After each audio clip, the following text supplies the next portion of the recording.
আসসালামু আলাইকুম। আমরা আজকে মাছ ধরতে আসছি এই পুকুরে।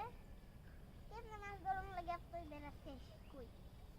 এই যে দেখেন এই টোপটা, টোপের ভিতর মাছ ঠোকরাইব।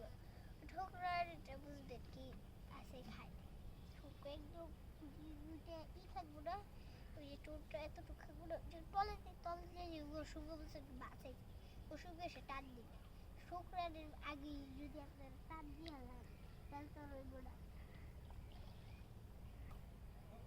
ওইটা যদি আপনারা না বুঝে টানলেন তাহলে তো মাছ ডরাইয়া যাইব আড়াই মন করবি তো বসছি ওটা ওরা চালাকি করে। এই যে আমি সকালবেলা দেখে গেছি 3-4টা 4-5টা 6টা তেলাপিয়া মাছ বাইসা রয়েছে। হপাইকো নাই ওটি যে আমি খালি